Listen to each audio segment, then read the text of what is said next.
Chapter 19. The next day opened a new scene at Longbourn. Mr. Collins made his declaration in form. Having resolved to do without loss of time, as his leave of absence extended only to the following Saturday, and having no feelings of diffidence to make it distressing to himself even at the moment, he set about it in a very orderly manner, with all the observances which he supposed a regular part of the business. On finding Mrs. Bennet, Elizabeth, and one of the younger girls together, soon after breakfast, he addressed the mother in these words: "May I hope, madam, for your interest with your fair daughter Elizabeth, when I solicit for the honour of a private audience with her in the course of this morning?" Before Elizabeth had time for anything but a blush of surprise, Mrs. Bennet instantly answered, "Oh dear, yes, certainly. I am sure Lizzie will be very happy. I am sure she can have no objection. Come, Kitty, I want you upstairs." And gathering her work together, she was hastening away, when Elizabeth called out, "Dear ma'am, do not go. I beg you will not go. Mr. Collins must excuse me. He can have nothing to say to me that anybody need not hear. I am going away myself." "No, no, nonsense, Lizzie. I desire you will stay where you are." And upon Elizabeth's seeming really, with vexed and embarrassed looks, about to escape, she added, "Lizzie, I insist upon your staying and hearing Mr. Collins." Elizabeth would not oppose such an injunction, and a moment's consideration making her also sensible that it would be wisest to get it over as soon and as quietly as possible, she sat down again and tried to conceal by incessant employment the feelings which were divided between distress and diversion. Mrs. Bennet and Kitty walked off, and as soon as they were gone Mr. Collins began: "Believe me, my dear Miss Elizabeth, that your modesty, so far from doing you any disservice, rather adds to your other perfections. You would have been less amiable in my eyes, had there not been this little unwillingness. But allow me to assure you that I have respected your mother's permission for this address. You can hardly doubt the purport of my discourse, however. Your natural delicacy may lead you to dissemble. My attentions have been too marked to be mistaken. Almost as soon as I entered the house I singled you out as the companion of my future wife. But before I am run away with by my feelings on this subject, perhaps it will be advisable for me to state my reasons for marrying, and moreover for coming into Hertfordshire with the design of selecting a wife, as I certainly did." The idea of Mr. Collins, with all his solemn composure, being run away with by his feelings, made Elizabeth so near laughing that she could not use the short pause he allowed in any attempt to stop him farther, and he continued: "My reasons for marrying are, first, that I think it the right thing for every clergyman in easy circumstances like myself to set the example of matrimony in his parish. Secondly, that I am convinced it will add very greatly to my happiness. And thirdly, which perhaps I ought to have mentioned earlier, that it is the particular advice and recommendation of the very noble lady whom I have the honour of calling patroness. Twice she has condescended to give me her opinion, unasked too, on this subject, and it was but the very Saturday night before I left Hunsford, between our pools at quadrille, while Mrs. Jenkinson was arranging Miss de Bourgh's footstool, that she said, 'Mr. Collins, you must marry. A clergyman like you must marry. Choose properly. Choose a gentlewoman for my sake, and for your own. Let her be an active, useful sort of person, not brought up high, but able to make a small income go a good way. This is my advice. Find such a woman as soon as you can. Bring her to Hunsford, and I will visit her. Allow me, by the way, to observe, my fair cousin, that I do not reckon the notice and kindness of Lady Catherine de Bourgh as among the least of my advantages in my power to offer. You will find her manners beyond anything I can describe, and your wit and vivacity I think must be acceptable to her, especially when tempered with the silence and respect which her rank will inevitably excite. This much for my general intention in favour of matrimony.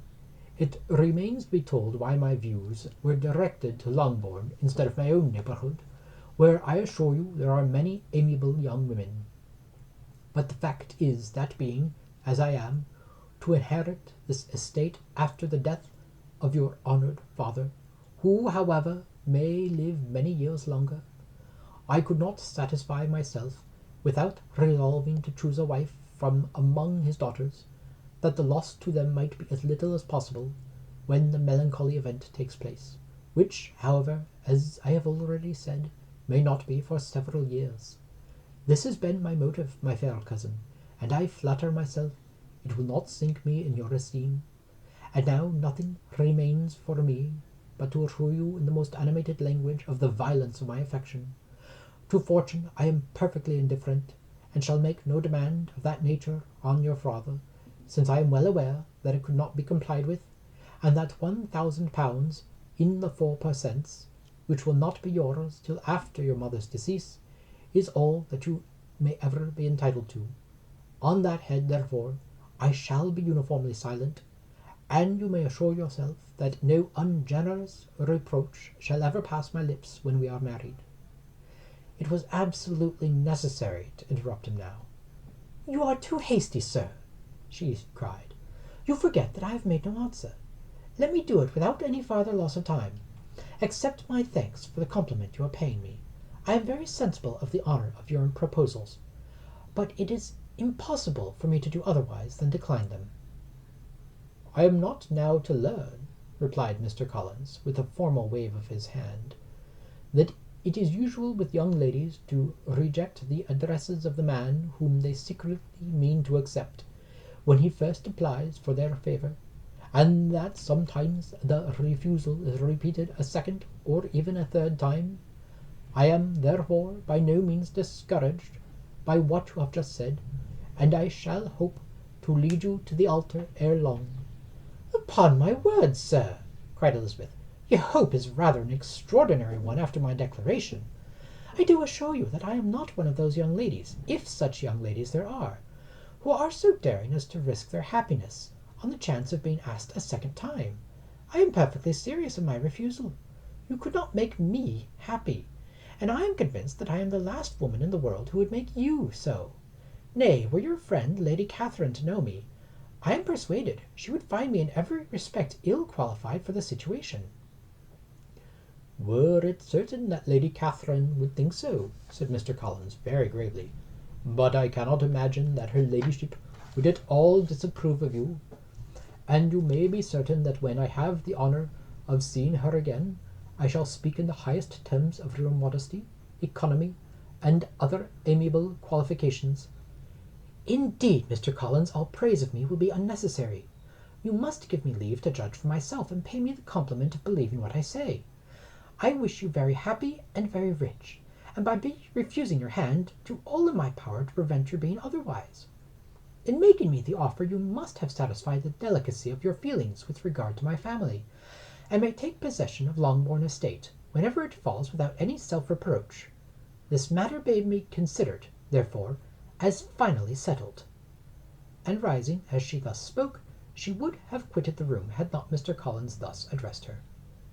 "When I do myself the honour of speaking to you next on this subject, I shall hope to receive a more favourable answer than you have now given me, though I am far from accusing you of cruelty at present, because I know it to be the established custom of your sex to reject a man on the first application, and perhaps you have even now said as much to encourage my suit as would be consistent with the true delicacy of the female character." "Really, Mr. Collins," cried Elizabeth with some warmth, "you puzzle me exceedingly.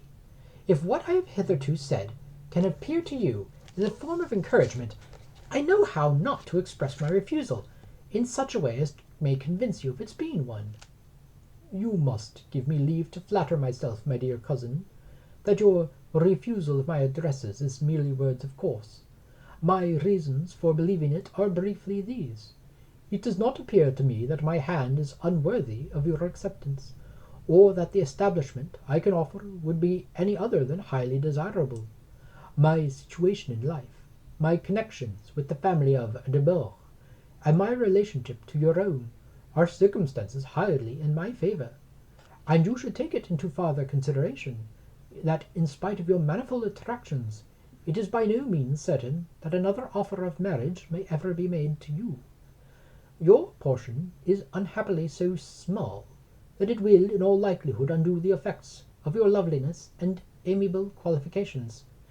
As I must therefore conclude that you are not serious in your rejection of me, I shall choose to attribute it to your wish of increasing my love by suspense, according to the usual practice of elegant females.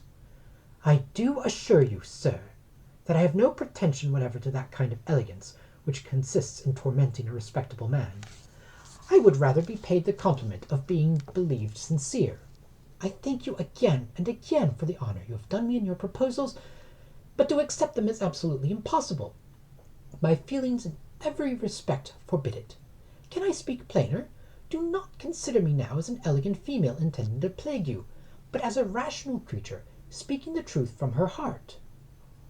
You are uniformly charming, cried he, with an air of awkward gallantry, and I am persuaded that when sanctioned by the express authority of both your excellent parents, my proposals will not fail of being acceptable. To such perseverance in wilful self-deception Elizabeth would make no reply, and immediately and in silence withdrew, determined, if he persisted in considering her repeated refusals as flattering encouragement, to apply to her father, whose negative might be uttered in such a manner as must be decisive, and whose behaviour at least could not be mistaken for the affectation and coquetry of an elegant female.